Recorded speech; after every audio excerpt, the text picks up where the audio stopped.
importante, ele disse na oração inicial que a palavra de Deus é poderosa. Aleluia. Então nós estamos diante de nada mais, nada menos do que diante do poder de Deus. Aleluia. Salmo 115. Não a nós, Senhor, não a nós, mas o teu nome, glória, por amor da tua misericórdia e da tua fidelidade. Porque diriam as nações: onde está o seu Deus? O nosso Deus está nos céus e faz tudo o que lhe apraz.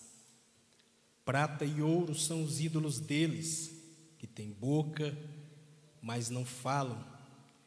E a obra das mãos dos homens, que têm boca, mas não falam, têm olhos e não veem, têm ouvidos, mas não ouvem, têm nariz, mas não cheiram. Suas mãos não apalpam e seus pés não andam, e nenhum som sai da sua garganta. Torne-se semelhante a eles todos quantos os fazem e os quantos neles confiam. Confia, ó Israel, no Senhor, porque Ele é o seu amparo e o seu escudo. Quem não deu glória a Deus perdeu uma oportunidade boa. Os irmãos podem assentar, adorando ao nome de Jesus e dando glória ao Senhor Jesus. Glória a Deus. Meus irmãos, esta semana, quando a irmã Késia nos mandou uma mensagem para estarmos aqui falando algo da palavra de Deus, eu comecei a meditar comigo nesse salmo de número 115. E quando ela começou a fazer leitura oficial aqui, dizendo sobre o capítulo 41 de Isaías, fazendo um contraste entre os ídolos e o nosso Deus, e o nosso irmão também louvou um hino aqui,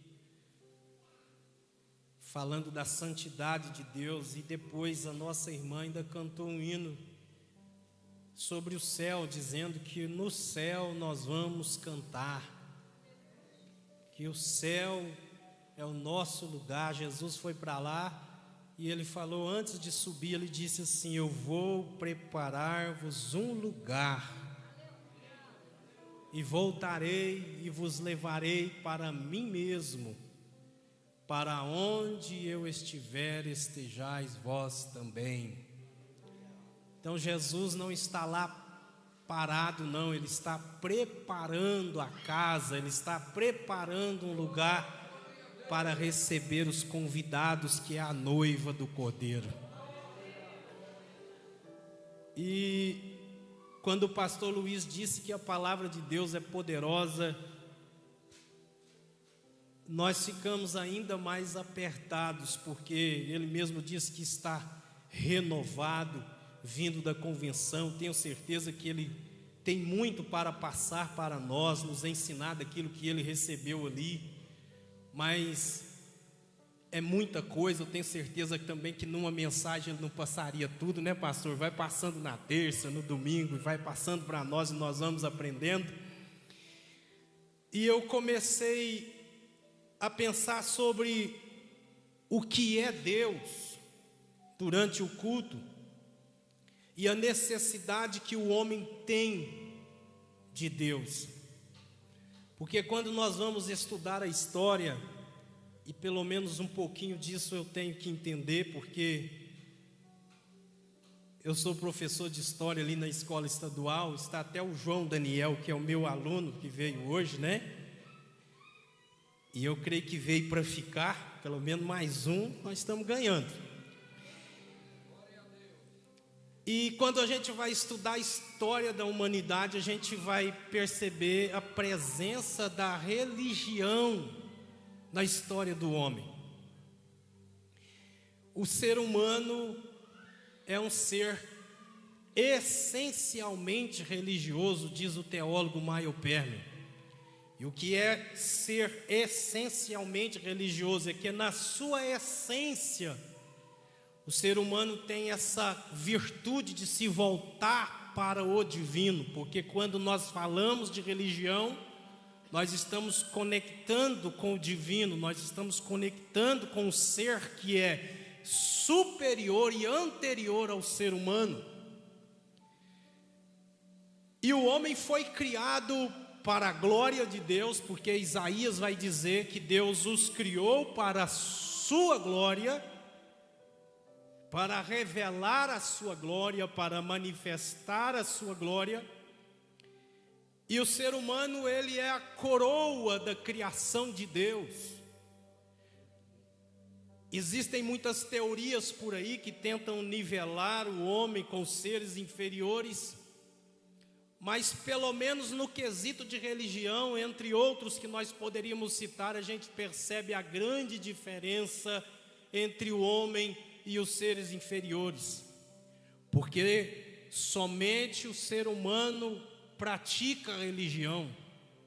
A essência de se voltar para o divino, a essência de se voltar para Deus está presente apenas nos seres humanos. No momento como esse, você não vai encontrar um agrupamento de cavalos reunidos por aí cultuando. Você não vai encontrar um agrupamento de araras reunidos aí para participar, para fazer um culto. Mas você vai encontrar homens e mulheres que foram alcançados pelo Evangelho de Jesus em tudo quanto é canto do mundo, assentado em um banco dando glória a Deus e dizendo: Jesus é bom, Jesus é fiel. Só que com a queda, porque o homem tinha um relacionamento perfeito com Deus, mas a queda, o pecado, que é nada mais, nada menos do que a maior tragédia da humanidade. A maior tragédia da humanidade não é coronavírus, a maior tragédia da humanidade não são os terremotos, não é a fome, a maior tragédia que atingiu a humanidade é o pecado. Porque o pecado tem o poder de separar o homem de Deus. Deus havia dado a ordem para Adão e colocado Adão sobre um pacto de obras, dizendo: olha, de todas as árvores do jardim comerás livremente, porque Deus criou o homem e deu a provisão para o homem se alimentar. Mas da árvore que está no meio do jardim, da árvore do conhecimento do bem e do mal, não comerás, porque no dia em que dela comerdes, certamente morrerás. Então Deus não estava dizendo: eu vou matar você, Adão, se você comer eu vou te matar. Não era Deus que ia matar o homem. A própria atitude do homem de quebrar o pacto que Deus havia colocado o homem, traria a morte sobre a vida do homem. Mas infelizmente Eva foi enganada. Romanos diz que ela foi enganada, mas Adão, que recebeu a palavra diretamente de Deus, ele não foi enganado. Ele comeu conscientemente de que ele estava desobedecendo a ordem do Criador. E quando Adão toma daquele fruto e come daquele fruto, ele então percebe a sua nudez, tanto Adão como Eva, a sua nudez, e eles percebem que estavam nus, são tomados agora de um profundo sentimento de culpa, porque o pecado, na hora de se cometer ele, parece que é uma coisa boa, mas após a prática pecaminosa, vem um profundo sentimento de culpa, um profundo sentimento de desapontamento. E Adão agora ele sente, tem uma experiência que ele nunca tinha tido, porque ele agora sente medo. Porque na viração do dia, a Bíblia vai dizer em Gênesis capítulo 3, que Deus vinha no jardim, havia um ambiente de intimidade entre o homem e Deus, mas quando chega a viração do dia, daquele dia, após Adão pecar, Adão é tomado de um sentimento de medo, de culpa, e Adão se esconde de Deus. Ele não vem para o culto, mas ele se esconde de Deus. E Deus passeando por entre o jardim, à procura de Adão, dizendo: Adão, onde estás? E Adão responde para Deus: eu tive medo e me escondi. Deus vai perguntar para Adão, dizer: quem foi que te fez saber que estava nu? O pecado causa essa consciência no homem, traz essa consciência culpada sobre o homem. E o pecado é algo tão terrível que ele traz consigo um salário. Toda pessoa que trabalha, ele trabalha porque ele espera, né, pastor Luiz, que no final do mês ele receba um salário. E Paulo, quando ele escreve aos Romanos, ele diz que o salário do pecado é a morte. E Deus já havia dado a ordem: se você comer, você vai morrer. Não era Deus que ia matar o homem e a morte. Quando o homem come, o homem morre. Porque o homem morre? Porque morte na Bíblia, o significado de morte no texto sagrado é separação. Morte é separação. Quando o espírito e a alma se separam do corpo, o homem morre fisicamente.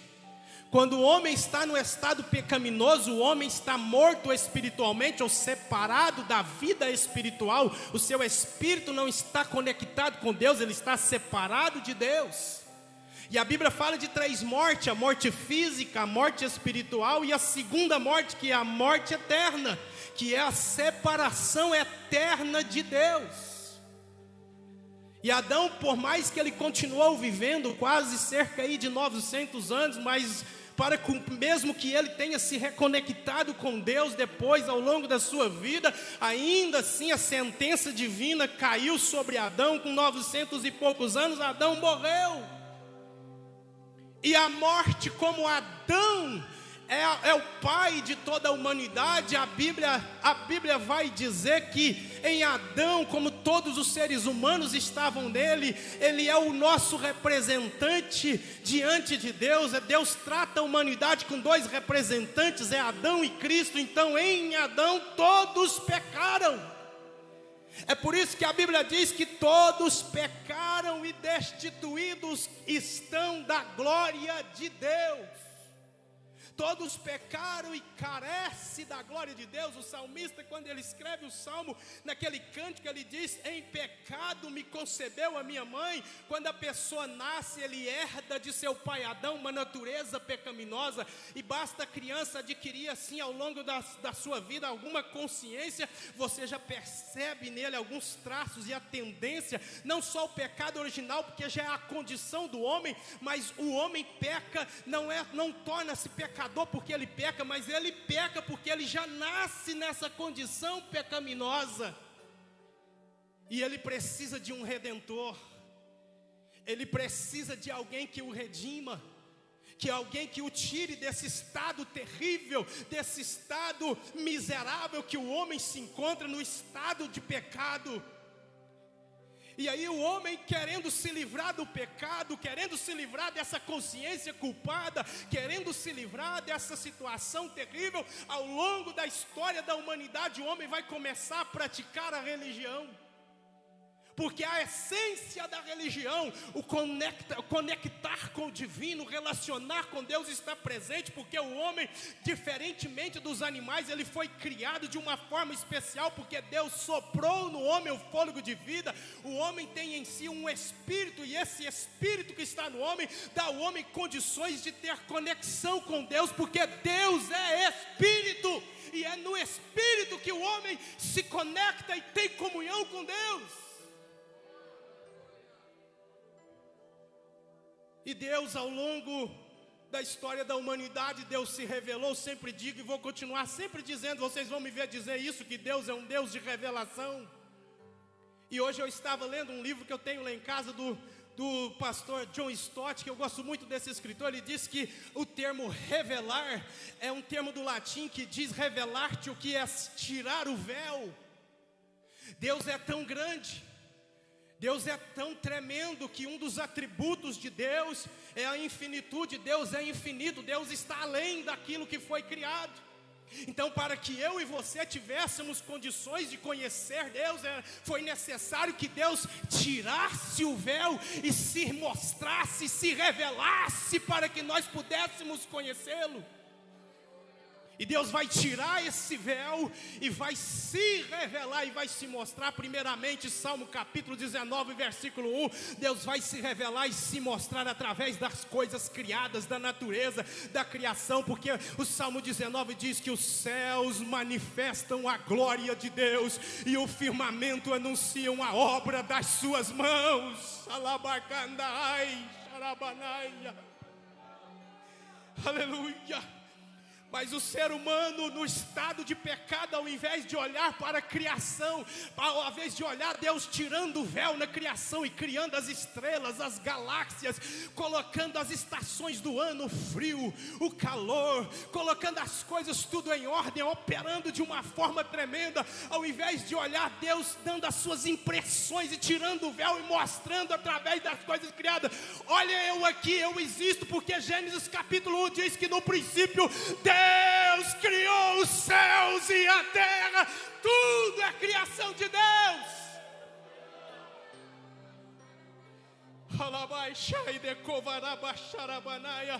O homem no estado de pecado, a humanidade, ao invés de se voltar para o Deus verdadeiro através desta revelação divina, Romanos no capítulo 1, no verso 18 diz que dos céus se revela a ira de Deus contra toda impiedade e perversão dos homens que detêm a verdade e injustiça. Romanos 1, verso 19 diz: porque o que de Deus se pode conhecer é manifesto entre eles, porque Deus o manifestou. Romanos 1, capítulo 1, versículo 20: porque os atributos invisíveis de Deus, assim como o seu eterno poder, assim como a sua própria divindade, claramente se conhecem desde o princípio do mundo, sendo percebido por meio das coisas que foram criadas, e tais homens são indesculpáveis. Verso 21, porque tendo conhecimento de Deus, não o glorificaram como Deus e nem lhe deram graças, antes se tornaram nulos em seus próprios raciocínios, obscurecendo-lhes o coração. Verso 22, inculcando-se por sábios, se tornaram loucos. Verso 23, e mudaram a glória do Deus incorruptível em semelhança de imagem do homem corruptível, como de aves, quadrúpedes e répteis, e por isso Deus os entregou, aleluia, às suas paixões, às suas imundícias. Aleluia, pois eles, verso 25, pois mudaram a verdade de Deus em mentira, adorando e servindo a criatura, em lugar de adorar ou servir o Criador, que é bendito eternamente. O pecado desfigurou a imagem de Deus no homem, porque o homem foi criado à imagem e à semelhança de Deus. Mas como o homem nesse estado deplorável, ao invés de contemplar Deus se revelando e se mostrando através da natureza e da criação, ao invés de adorar e se voltar para o verdadeiro Deus, mas a essência religiosa ainda permanecia nele, o homem começou a praticar uma falsa religião. Aí vai surgir as falsas religiões, religiões baseadas no sentimento. O que importa é sentir, não importa, aleluia, se eu conheço ou não conheço Deus, eu sentindo alguma coisa que mexe com o meu emocional já é o suficiente para mim viver uma vida religiosa. E os homens começaram agora a praticar as mais variadas religiões e criarem deuses para si. E em todas as histórias, todas podemos dizer assim, em todas as sociedades humanas que você estudar, você vai perceber a presença da religião nessas sociedades. Mas foram religiões politeístas, que começaram a adorar a lua, que começaram a adorar o sol, como se o sol fosse um deus, como se a lua fosse uma deusa. Começaram a criar ídolos e deuses, aleluia, porque o homem tem muito daquilo que ele tem que ver para poder crer. Mas quem adora o verdadeiro Deus, ele não precisa ver, como a irmã Késia disse, ele não está vendo, mas pela fé, ele sabe que Deus existe, porque Deus é fiel, Deus não mente. Se Ele falou que criou os céus e a terra, foi Ele que criou e pronto, e ponto final. Aleluia.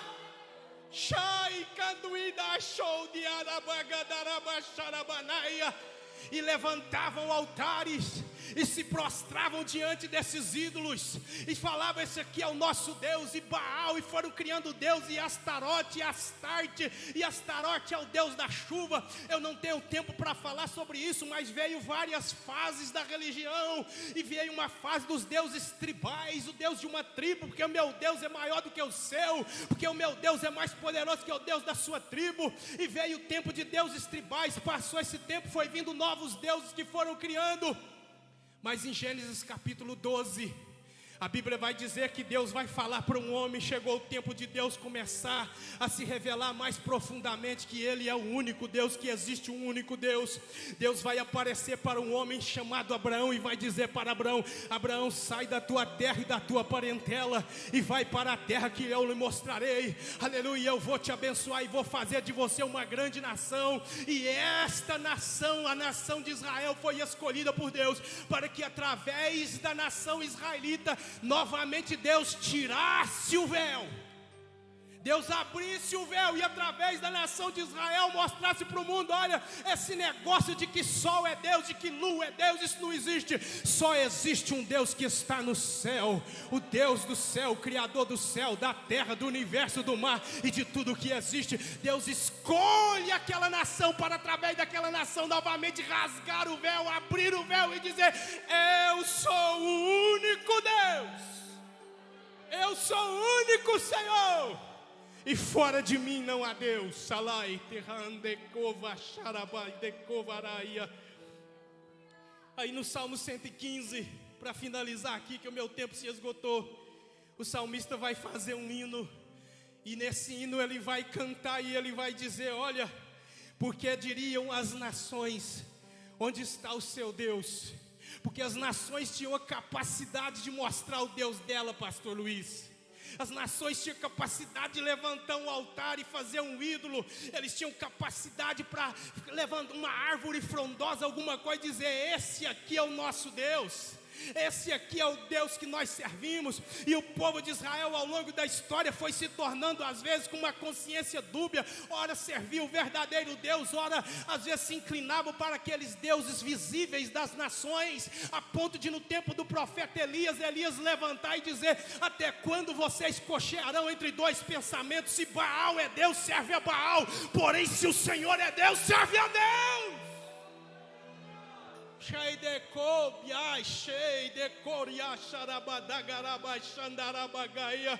Aleluia.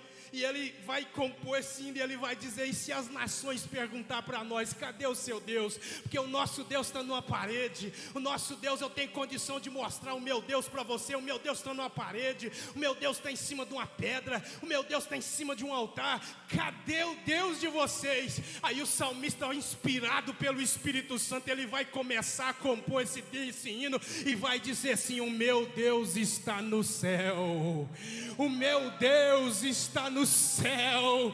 Aleluia, aleluia. Eu não tenho condições de te mostrar Ele visivelmente aqui, mas não é pelo fato de você não vê-lo que você pode duvidar de que Ele exista. Você sente frio, mas você não vê o frio, e mesmo não vendo o frio, você não pode negar que o frio existe. Você sente fome, mas você não vê a fome. Você não sabe como que a fome, qual é a sua composição, de que maneira que ela poderia ser materializada. Mas não é pelo fato de você não ver a fome que você vai negar que a fome existe. Basta ficar um dia sem comer, que no outro dia o seu estômago já está se revirando lá por dentro, pedindo alguma coisa. Quando o salmista compõe esse salmo, ele vai dizer: eu posso não estar vendo Ele fisicamente hoje, porque um dia Jesus vai voltar e nós vamos ver Ele como Ele é, mas eu não vejo Ele, mas eu tenho capacidade de sentir a presença dEle. Eu tenho a capacidade de receber o Espírito Santo dEle. Eu tenho o poder de receber o poder dEle nessa noite. Eu tenho certeza que alguém já sentiu, alguém já está sentindo a presença desse Deus aqui. Aleluia, aleluia, aleluia, aleluia. Aí o salmista continua dizendo, alguém pergunta para ele: cadê o seu Deus? Ele fala: o meu Deus está no céu. Agora deixa eu falar do seu Deus, já que você está querendo falar do meu Deus, deixa eu falar do seu. O seu Deus tem boca, mas não fala. O seu Deus tem mãos, mas não apalpam. O seu Deus, aleluia, tem olhos, mas não veem. O seu Deus tem ouvido, mas não ouvem. O seu Deus tem nariz, mas não cheira. O seu Deus tem mãos, mas não apalpa. O seu Deus tem pés, mas não anda. O seu Deus não sai som nenhum da sua garganta. Você vai ficar igual o Deus que você serve, porque o ser humano tem a capacidade de refletir aquilo que é o objeto da adoração dele. É por isso que o mundo tem coragem de fazer coisa que a gente fica aterrorizado. Sabe por quê? Porque o Deus dele é aquilo, e eles reproduzem o Deus que eles adoram. Mas o verdadeiro crente que adora o Deus do céu, ele tem prazer em servir a Deus e levantar as mãos e dizer: eu sou santo mesmo, eu não quero pecar mesmo, eu quero viver em santidade mesmo, eu não tenho compromisso com prostituição, com adultério mesmo. O meu negócio é com Deus e ir para o céu, aonde Ele está. Aleluia.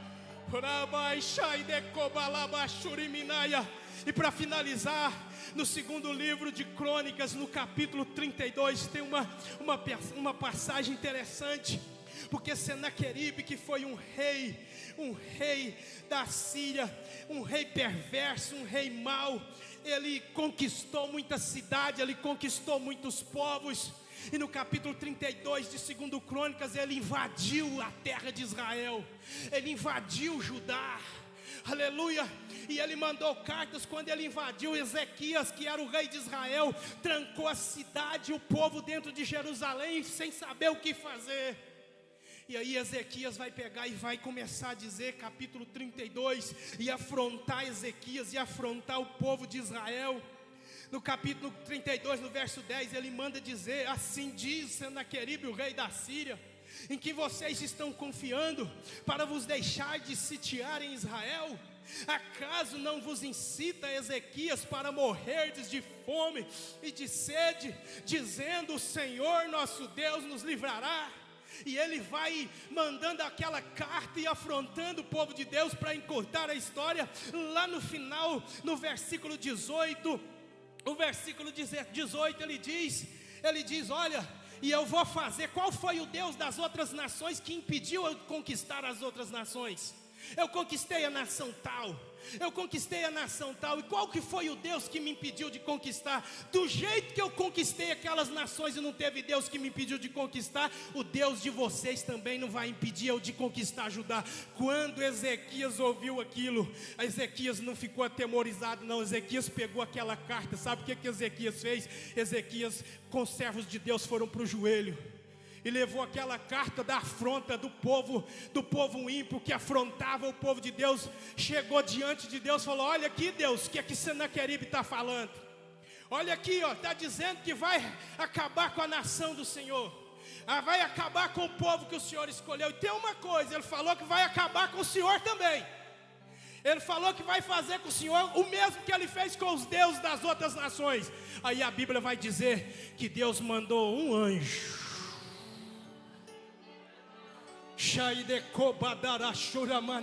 Sabe por que as coisas não acontecem? Aquilo que o pastor Luiz falou para nós aqui, que a coisa mais difícil é ensinar um crente a orar. Sabe por que as coisas não estão acontecendo às vezes na nossa vida, irmão? É porque a gente pega a afronta do inimigo e deixa a afronta do inimigo continuar sobre a nossa vida. Pega a afronta, prega a carta do inimigo e coloca ela diante de Deus para você ver.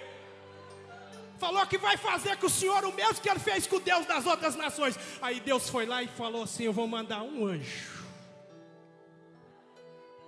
Deus tem milhares e milhares de anjos, miríades e miríades de anjos, mas não gasta muito não. Deus mandou um. Deus mandou só um. Meu irmão, não precisa de muita coisa não. Pega essa afronta do inimigo e coloca. Você quer agir pela fé aqui nessa noite? Você tem coragem de viver um cristianismo que acredita ainda nas promessas de Deus? Você tem coragem ainda de viver um cristianismo que acredita ainda no poder de Deus? Pega a afronta do inimigo, que Deus precisa de muita coisa não. Basta Deus mandar um anjo, basta fazer uma oração, basta chamar o pastor Luiz para impor as mãos sobre você, que Deus vai mandar essa enfermidade embora.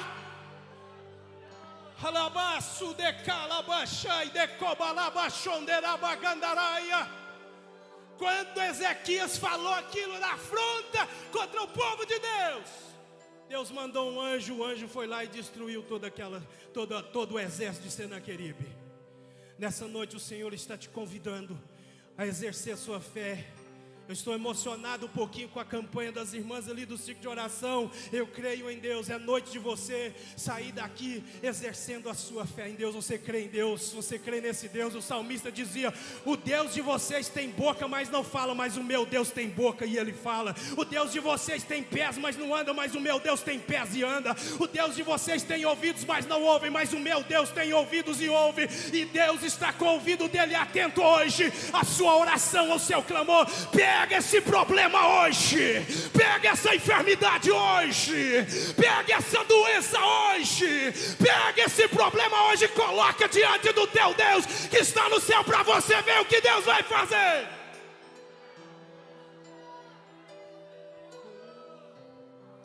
Você consegue acreditar nessa palavra profética sobre a tua vida nessa noite? E você pode levantar a sua mão e dizer: Deus, eu estou aqui, eu creio na palavra, eu creio. E outro igual não há. E outro igual não há. E outro igual não há. Você pode declarar nessa noite: e outro igual não há. E outro igual não há.